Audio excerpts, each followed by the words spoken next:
Karoon po ng Marcoleta fever kong eh. Parang ang daming tao gusto naghahanap sa inyo ngayon. Parang gusto lahat kayo makadaong pampalad. Ba't kayo nagkaganon? Siguro ang sa akin lang naman, Opo. Nelson, Pagtaya nyo sarili, opo. Sa akin lang siguro, pangkaraniwan na kasi sa ating mga kababayan, kahit sino, yung pag nakita nilang meron kang ipinagtatanggol na karapatan. Opo. Parang pag nakita nilang nagtatanggol ka sa isang nakikita nilang katwiran. At kahit papano, nababalansin nila eh. Opo. Tinitingnan din nila siguro yung sagutan. Napapansin nila siguro na, teka, mukhang matatag yung paninindigan ng isa. Bakit yung mga tumatayo parang nanggugulo lang? Ang inaasahan ko doon, pag merong nag-object sa aking, merong bumoto laban sa aking, laban sa aking motion, dapat sana nag-rule ang chairman, out of order kayong lahat. Sinabi ko na nga, gagalang natin ang tradisyon. Ibig sabihin yan, wala nang tanungan eh. Kaya pinayagan ko na siya na mag-motion, na tigilan na natin ito. At saka kayo ngayon kukontra. You are all out of order. Dapat ganun eh. Nasa saligang batas. Pananagutan ng Kongreso yung oversight. Kailangan mo kasing bantayan. At kailangan mong usisain. Kailangan mong matingnan kung yung pagpapatupad ay nasunod sang-ayon sa kanyang layunin.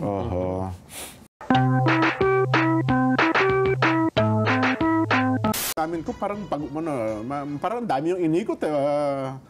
Di ba? Okay lang ba kayo? O nakapag-ipon ba kayo ng hopyang okay lang? Okay lang tayo. Basta may kahit kaprasong hopya lang, konting tubig, okay na naman tayo. Ayun, nagkataon kaibigan ni Nelson yung may-ari ng Imbitin. Ano ba sabi ni Nelson ni Kuya Jerry Chua? Easy lang. Cool lang. Ha? At kakisya ng bahala sa ating hopya ube. Biglang sumikat. Ano ba dati na naman sikat yung ube hopya? Lalo na ngayon. Naging curious kasi yung tao. Ayun na nga. Ano kaya lasa ng hopya ube na yun? Panay daw ubos ngayon ko kung paano naging viral kayo. Nagkaubusan daw lagi sa mga mall eh. Tayo naman kahit na hopyang tipas lang, okay na sa atin. Ganun ba? Original na hopya. Yan ang tipas. Ay, nako. Anyway, doon sa atin ng mga kababayan, Kong, sa mga nakalipas na araw at ito sa mga kababayan natin, ano ho ba ang mga napagkaabala nyo sapagat nung Lunes magkasama tayo dito sa ating palatuntunan? Marami tayong naiikutan ngayon, Jen, Nelson, ngayon ay nakipagkita tayo sa mga leaders ng kooperatiba. Talagang nagpapasaklolo dahil napakaganda ng kanilang industriyang ginagalawan. Pantulong sila talaga sa ekonomiya, ngunit hindi masyadong nabibigyan ng pansin. At ayun, kausap din natin ang mga local government officials, lalong-lalo na sa barangay. Sapagat ipinaliliwanag natin sa kanila na kailangan mapalakas talaga ang mga barangay dahil sila naman ang ating mga smallest political units. Kapag hindi malakas ang barangay, ay 42,000 mahigit yan, Jen, Nelson, At pag napalakas niyan, ay siyempre, kahit ano pang sabihin mo, lalakas ang buong bansa. Dalawang malakas na person ko, hatiin ko lang, kasi dalawang bagay. Una, yung kooperatiba. Napakalakas po ng kooperatiba. Lalo na po kung ito'y magiging matagumpayan. Gaano ba importansya ko ng kooperatiba kung ang pag-uusapan dito sa ating bansa? Hindi mo matatawaran ang kahalagahan yan, Jen, pangkaraniwan, nandyan yung mga tinatawag na MSMEs. Yan, na maliliit ang mga kapital, ngunit pagka pinagsama-sama mo yan, lalong-lalo na yung kanilang ginagawa, talaga namang maski sa kanilang layunin, yung batas na ginawa, matandang batas na yun dyan, kung hindi ako nagkakamali. Kung hindi man 35 years old yung batas na yun. Sinasabi ron talagang kailangang mapangatawanan yung pagdidevelop ng mga kooperatiba sapagkat kinilala ng batas na napakalaki ng may tutulong nito kung ang pag-uusapan ay yung pagpapasigla ng ekonomiya. Isipin mo sa ngayon, kung di ako nagkakamali, ang pinagsama-samang miyembro niyan ay halos 12 milyon. At saka ang billion industry na ito, Kong, Billion, siguro pinagsama-samang net worth niyan Hindi bababa sa 6 na bilyong piso siguro. Mantakin mo yan, ano? Oo. Kung mapalakas mo pa yan. Ang pinaka-challenge lang kasi, Nelson, Jen, Opo. ay hindi ma-consolidate. May kanya-kanya sila kasing mga industriyang sinusubaybayan. Kung saang industry, may kooperatiba. Kaya kung minsan, ay hindi nako-consolidate ang kanilang puwersa.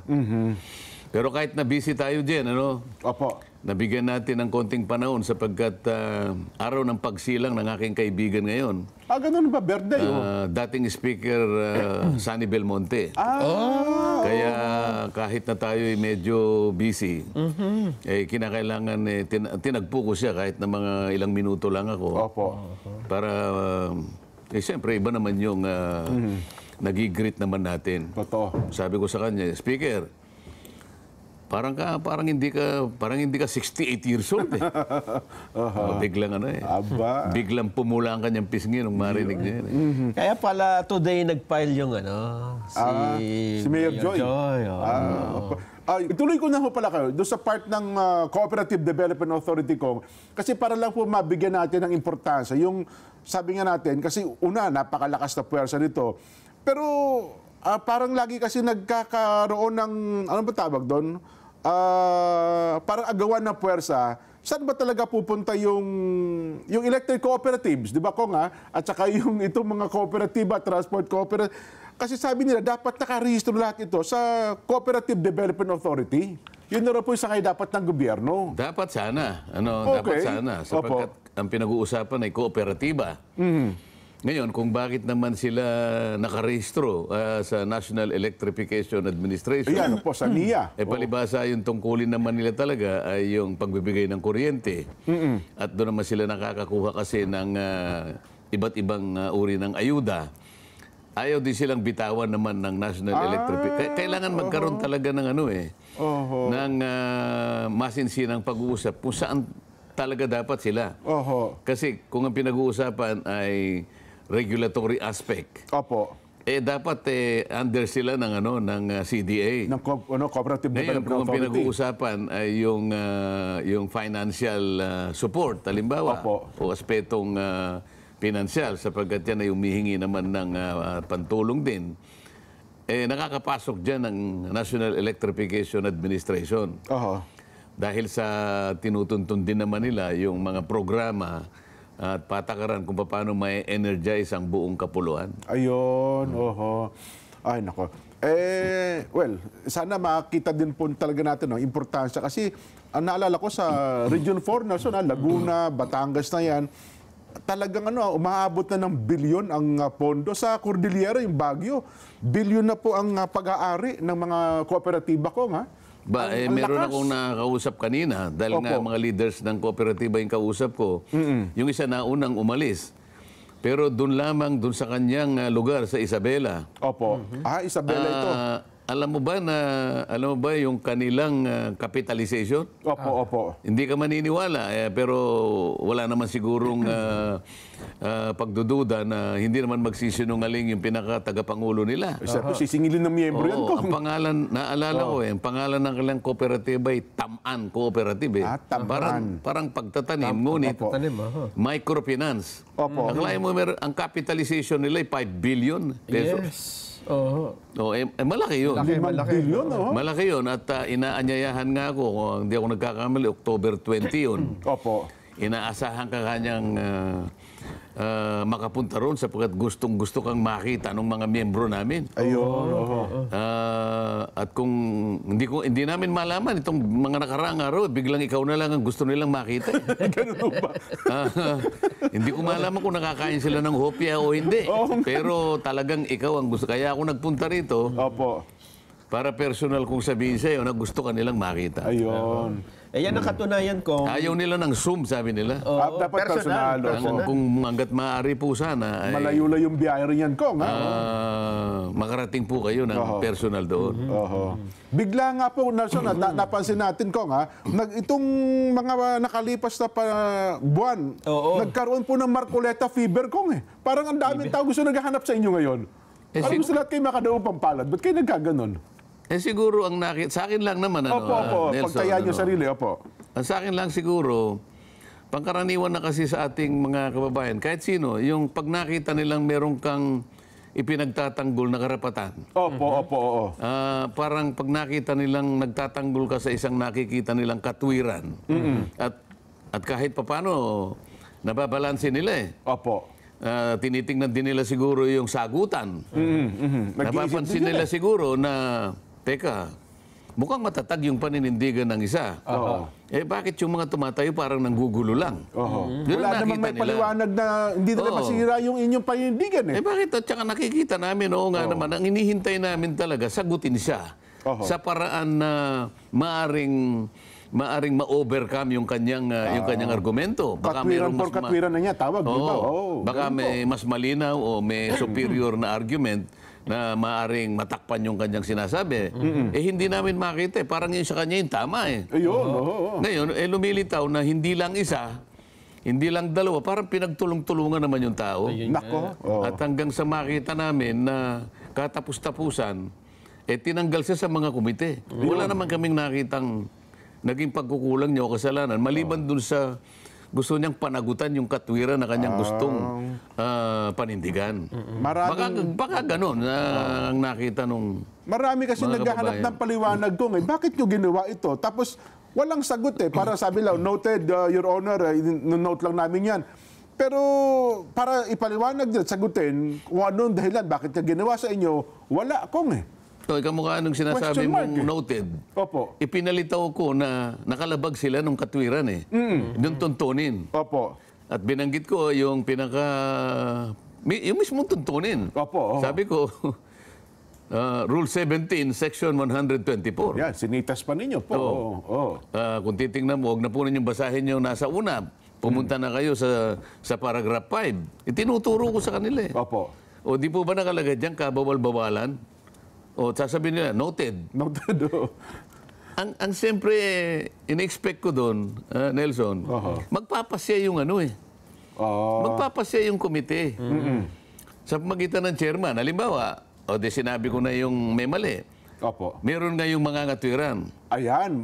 Baka Mr. Chair, hindi po mali yun. Nagkamali po si Kong Dante. Yun, dapat ganon. Hindi po niya nakita na meron pa pong kakambal na provision doon. No, di ba? Ito naman po yung nakalagay dito. Yan. O magtatalo ngayon. Ngayon, makikita nila, magbubutahan ngayon kung sino yung nasa tama. Wala namang sumagot eh. Wala po. Basta sinabi na lang ng chairman, noted. Sapagkat, hindi na siguro dapat pagtalunan kasi hindi ka na miyembro dito. Aba, hindi ganun ang Pilipino, Jen. Nag-iisip na ang tao ngayon. Hindi ganun ang Pilipino. Opo. Mukhang nagkulang sila sa punto na yon kung ano. Well, siguro sa ibang araw, kung doon ko yung pangalawa, sa mahalagang bagay, napag-usapan natin yung kooperatiba, importansya. Yun hong importansya naman ng barangay, napakadami nito kong. 42,000 ito sa buong Pilipinas. Palagi ko ngang sinasabi, nung isang araw, kailan ba ito? Kahapon yata, na-interview tayo doon sa isang, ano yung tawag ba yung kamukha nung ginagawa ni Katunying? Opo. Podcast ba yun? Podcast, live, opo. So, inimbita ako doon. Sabi naman itong mga team namin, mabuti kanyang makapagpaliwanag kami. Meron silang mga ilang tanong na maaring ito'y makagaganda sa makakadagdag sa pagpapaliwanag. Kasi mukha namang very basic yung mga tanong. Pero kailangan malinawan. Di pumunta ako ron. Opo. Ang isa sa mga itinanong nila, ano po yung may co-contribute ninyo kung sakaling kayo po ay palarin sa susunod na eleksyon. Isa sa mga naimungkahi ko, Jen, Nelson, yung siguro kako yung dapat nating gawing isa sa mga dapat na maayos natin ay yung oversight function ng Congress. Kasi sabi ko, kakambal ito kako nung paggawa ng batas eh.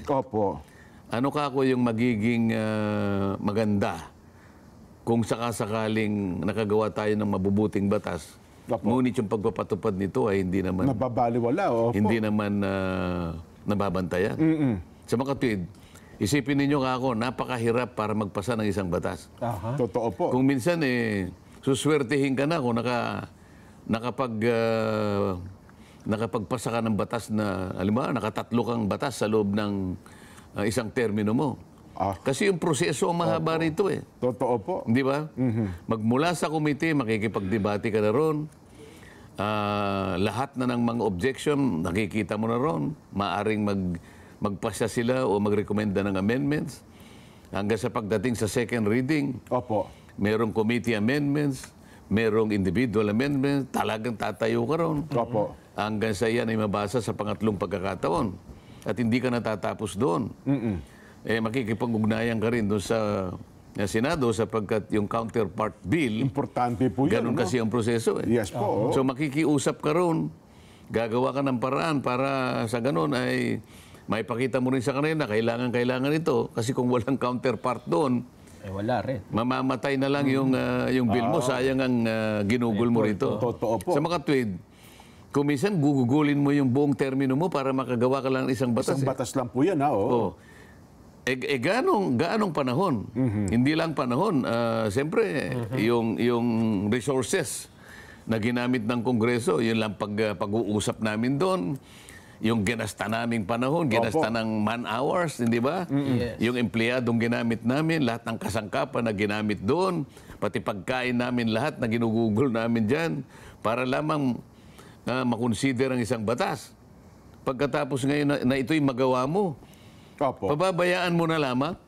Nako. Kailangan babantayan mo rin yun. Kaya sabi ko nga, kasing halaga din nung nagawang batas yung pagbabantay nung kanyang pagpapatupad. So yun yung oversight power ko. Yun ang palakasin mo. Yun. Sapagkat palagi na lamang, napakarami na, nilalagay mo lang sa cabinet. Opo. Walang iniwan sa kayong dalawa, bumili kayo ng ang dami yung t-shirt, dami yung... Ilalagay nyo lang sa cabinet, di nyo naman sinusuot. Wala rin. Ano ba yun? Dekorasyon? Mabuti na lang kung halimbawa mapaglumutan doon at kakainin ng ipis halimbawa. At least yung ipis na kinabang. Pinag-uusapan natin dito. Kaya mo nga ginawa yun eh. Opo. Para sa ganun, makatulong sa ating mamamayan. Oho. So, doon kung ang pag-uusapan natin yung oversight power ko, doon sa... Yung sinasabi mo kanina, Opo, local government code. Local government code. Tsaka siyempre, yung mga barangays natin. O kailan ba nagawa ang local government code, Mr. Avatar? Ako, ano pa po? Nene Pimentel yan po, naalala ko. Anong taon Ginawa ang nung local maipasa government ang local government code? Mga tagal na yan. Republic Act Oho. 7061 na tayo. Oho. Kasi natatandaan ko yan, Nene Pimentel lang nagpasa, kaya... 1991, tama ba yung Avatar? Yan. 1991 The Local nga siguro. Government Code, yan. also known as RA 7160, was enacted on October 10, 1991. Yun, yan. sakto nga. Oo. Anong ang Republic Act 7160? 7160. Was enacted in 1991. Yes. Oho. October 10. So, ilang taon nang Lapit nakararaan? na pala anniversary ko. Oho. Ilang taon nang nakararaan? Mahina talaga ito. Tagal na, no? Kaya kami nag-broadcaster ko, mahina kami sa mat. 33 taon nang nakararaan. Kasi tanda ko na pala. Grabe, Sa no? October 10. Sa October 10 kong. Oo. So, ibig sabihin, ito yung pagpapalakas ng local government natin, ng mga lokal na pamahalaan. Oo, yung kanyang declared policy, yung pinakalayunin kung bakit ginawa yung batas na ay para mapatatag ang mga local government units. O ano-ano yung mga local government units. Opo. May probinsya ka, Oho. may syudad, may munisipyo, may mga barangay. So puntahan natin ang barangay. Barangay Sapagkat ito po yung muna. mga pinakamaliit Ito yung nasa laylayan na ko. unit, pampolitika na ng ating bansa. Kanina may sinasabi kang bilang ng mga local governments. O more or less, mga 42,000 Mga barangay. po. Opo, 42,000 sa buong Pilipinas yan, Kong. Ilan sa palagay mo sa mahigit na 42,000 barangays ang nakatitindig sa kanilang sariling paa? Ibig sabihin, Oho. hindi sa palaging nakaabang ang mga palad na pupunta sa congressman, Nako. pupunta kay mayor, pupunta kay gobernador, pupunta sa Malacanang, nahingi ng kung ano-ano. Wala po kaming ambulansya, wala po kaming rescue vehicle. Nako. Ito po drainage namin ay ganito. Wala po kaming ospital. Wala po kaming barangay hall. Nako. Di ba? Wala po kaming resettlement area. Yung drainage po namin ay puro ganito po. Ala pong maparadahan ng mga tricycle. Oho. Napakarami pong, yung tanod po namin ay kukunti, samantalang napakalaki po ng area namin. Baka out of 42,000 ko, baka 41,000 yan. Yung mga talagang hindi, sabihin na hindi makatayo sa sariling paan ng kanilang mga barangay. Halos, ganun. Halos, bantakin nyo. Sa mga tweet, kung halimbawa, actually, sa pag-aaral namin, 2% lang ang nakatatayo sa sariling paa. Out of 42,000, 2%. Oo, so halos 800 barangays lang sa buong Pilipinas. Oho. So halimbawa, Barangay Holy Spirit. Sa Quezon City, yan. Oh. Yan, matatatag yan, ha? Barangay Commonwealth. Oho. Barangay Forbes Park. Yan, opo. Barangay White Plains. Yan, oho. Barangay Magallanes. Oh. Mga mayayaman yan. Oh, Barangay Barangay Baclaran, dyan sa Parañaque siguro. Yan, malaki din ang kita niyan. Sa Pasig, madami rin. Mayayaman. Barangay Katiklan. Barangay Barrio Capitolio. Yan, sa Pasig. Oh, Barangay Araneta Center. Bagong Yan, mga ano yan, ang mga kapitan diyan ang tinatanggap na honoraria ay naglalaro between 30,000 to 35,000 Per month, Kong? per month. Pwede Ang na. tawag diyan ay honoraria. Honorary pala, hindi sweldo. Kasi galing sa ira yan eh. So malalaki ang ira nito eh. Opo. Malalaki ang ira nito. Paano yung barangay na ang LG na yung kanyang ira ay nasa 1 million to 3 million per annum. Oh, wala. 5,000 pesos. Wow. Ang Ang isang honoraria ng barangay. Ito yung marami. kaawa-awa Ito pala. yung sinasabi kong nandun sa 98%. Oho. Bakit ngayon, bakit ganito ang nangyari? Nasa pagpapatupad. Oho. Opo. Saan ka naman nakakita? Sa ngayon, magkano ba yung average na kinikita ng ating mga kasambahay sa Maynila dyan? Parang ang minimum wage nila ngayon mga 8,000 na po. Kung 8,000 pesos. Metro Manila, oho. Yung kapitan ay 5,000. Pero 24/7 ang kanyang dapat pananagutan. pa nagkasambahay na lang yung Di ba? yung kapitan. No? Samantala yung kasambahay, nakakatulog naman yan. Opo, Nakakapagpahinga yan. At bawat linggo may rest day yan. Oo. Ang kapitan, natutulog, nagigisingin mo pa eh. Opo. Oo. Nako. Tanod, magkano yung tanod? Average. Ano lang yan? Across the Philippines. Baka- 1,000. Isang buwan po. Kung minsan 800 pesos. Ganon din ang BHW. Nako. Paano yung miyembro ng Lupon Tagapamayapa? Yan, oho. Sergeant at Arms nila, ano ha? Merong isang barangay, kinuwenta namin eh. Tinanong ko eh. Magkano ba ako yung honoraria ng mga miyembro ng Lupon Tagapamayapa? 1,000 pesos po. Akala ko naman, bawat isa, 1,000 pesos per month. Maganda na yun kasi yung tanod 1,000 eh. Pwede, oho. Ba't magkano ilan daw yun? Pang ilan? Per year. Ha? Grabe na. No, may kwentahin mo, 3 piso isang araw. Kahit isang kape araw-araw, yung kulang yan. Pwede yung palapitin nyo sa akin yung Kong at ako na magbibigay. Naawa naman bigla ako sa ganun. Hindi, totoo. Talaga po? May barangay tayo sa Pilipinas. Grabe Barangay na masasabi. Oo. Pero walang barangay hall. Alam mo kung bakit? Opo. Sa karukhaan nila, ang barangay, pangkaraniwan na yung bahay ng kapitan. Yun na mismo. Natalo yung kapitan. And then nawala. Yung bagong kapitan, hinahanap niya yung barangay. Wala siyang bahay. Ayaw na paggamit nung, tinalo mo na ako, paggagamit ko pa yung bahay ko. Yun na. So wala na siyang barangay hall. Ayo. Meron naman barangay hall, pinaalis kasi nasa bangketa. Tama. Dito lang sa Metro Manila. Dinidemolish ng MMDA po yan. Meron ganyan. Ang dami talaga nagmamakaawa. Pagkaraniwan na yung livelihood. Opo, yung kabuhayan. Yung pagkabuhayan talaga. Kaya, ayun, minsan, susulat sa'yo. Ako, araw-araw may sulat. Kung pwede po sana makapagbigay kayo ng AIX. Ito yung ayudang binibigay sa mga kababayan nating may hirap. Opo. Sana po meron pong tupad program dito po. Yung liit naman nung naibibigay sa amin, talagang kinakailangan mong paghati-hatian eh. Oho. Pero kung may patupad at talagang natutukan po ng oversight power ng Kongreso yung local government code na yun, meron ba dapat ay benepisyo mapataas kong para sa mga opisyalis natin ng bayan? No, bakit naman hindi? Kaya nga ang sabi ganun ko, ba? kasi nga wala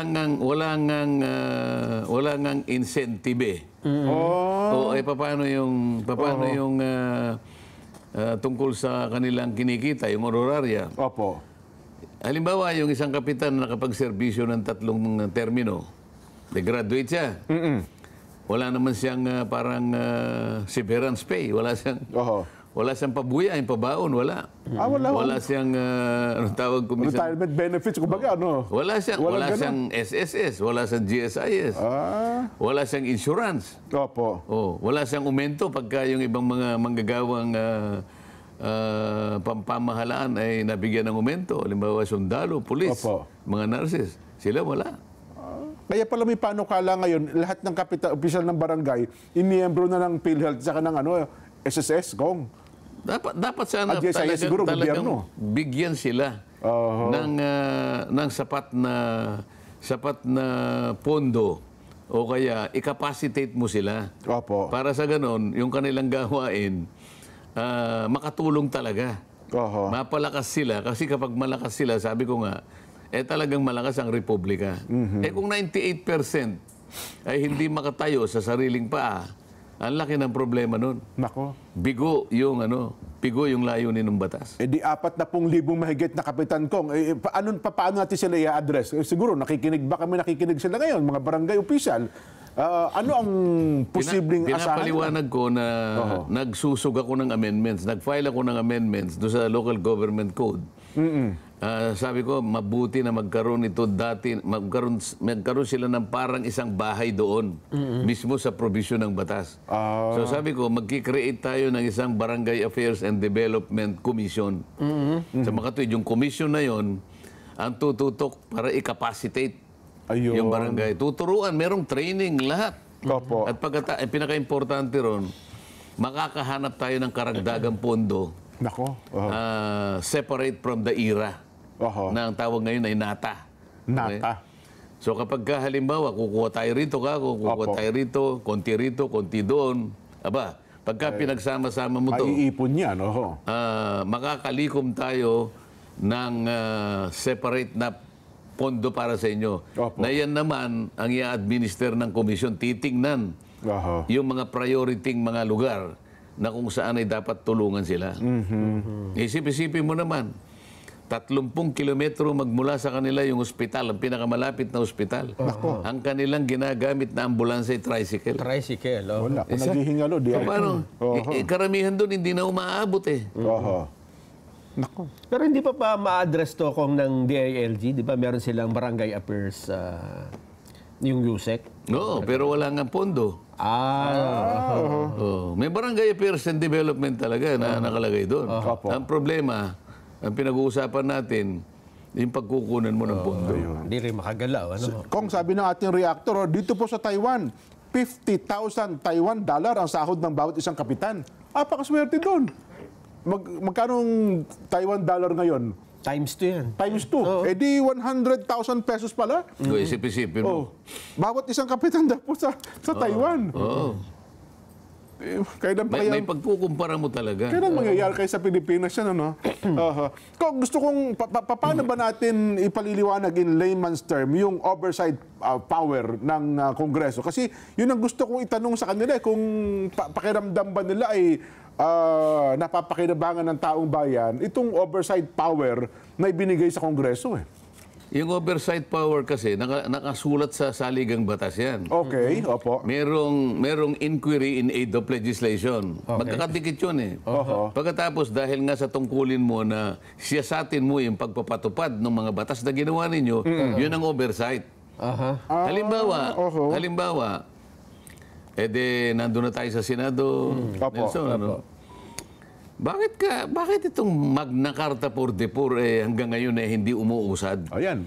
Pet bill niyo po yan, Kong. Napakaganda nitong batas na ito sapagkat ito'y naglalaman ng limang karapatan ng isang taong mahirap. O di patatawag ko ngayon ng yung mga ahensya na may kinalaman sa pagpapatupad nito. Pangunahin na yung DSWD, patatawag mo yung National Anti-Poverty Commission, patatawag mo yung Presidential Commission for the Urban Poor. UC, patatawag mo yung NEDA. Nandun lahat At yung iba't ibang agency na nakalista doon, nakabilang sa pagpapatupad nito. Ang ibig sabihin ng magano kayo ngayon, magpapaliwanag kayo, bakit itong batas na ito, naging ganap na batas, 2019. Okay, opo. Bakit hanggang ngayon, yung inyong implementing rules and regulation ay hindi pa umuusad? Wala pa. Oh. Grabe naman. Ano ngayon ang paliwanag mo? Ano? Kapag hindi ka nakapagpaliwanag ng ng matino, palagay ko ay ako na mismo maghihikayat sa iyo na mag-resign ka na lang. Tama. Wala kayong ginagawa. Batas ito eh. May pananagutan kayo sa ilalim ng batas na ito. Ngayon, makikita ng mga tao na tinututukan mo talaga. Kasi kung ako yung Magna Carta for the Poor, kung yan ay na-implement, baka hindi na natin, malaki siguro ang kabawasan natin sa 4Ps, kung ano-ano mga ayuda para sa mga mahirap. Ano po? Makatutulong yun Ang kasi laking tulong nito. isa sa provision nun, kapag ka ang isang taong mahirap, nakalagay kasi dapat nga after 3 years, ang NEDA at saka yung National Anti-Poverty Commission, nakapagpalitaw na ng listahan ng mga beneficiaries ng batas na yon. Maniwala ka sa China. Sa China, ang tinawag nilang targeted poverty alleviation. Tinarget nila talaga yung mahirap. Mga mahihirap. Alam mo talagang hinanap nila eh. Tukoy talaga nila. Hinanap nila. Yung mga iba kasi nasa hinterlands. Nasa malalayong lugar. Ngayon, ang ginawa nila, nung malista yung mga targeted talaga eh, yung iba ni-relocate muna doon sa mga lugar na may matatao para safer ground, sabi nila. Yung pinaggalisan naman nila, pinilit nilang mag-establish ngayon ng mga pagawaan. Para sa ganoon, kapag ka na-acclimatize na sila rito at nakahanda na yung, halimbawa, yung pagawaan, pababalikin sila ngayon doon. So, dalawang haligi ang ginawa nila eh. Yung unang haligi ay yung broad economic modernization. So, inilatag nila yung infrastruktura nila. Yung kanilang edukasyon at training nakatalaga doon. Pati communication. Pati green energy nakalagay. Habang ginagawa nila yung pagtatarget, mayroong nagagawa na developmental doon sa lugar. So talagang planado pala. So hindi lang katulad targeted eh. Bigay ng walang maiiwan eh. Pati ngayon yung programa na talagang angkup na angkup sa mga lugar na kanilang tinarget. Targeted din. Ilalagay doon. Sa ayaw nila at sa gusto, pati yung ayudang ibibigay, nakatarget. Tukoy din, ano? At meron silang time frame.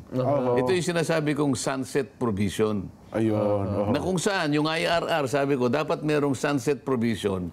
Ayaw ko namang manatiling mahirap yung mga mahihirap na tinatarget nyo ngayon.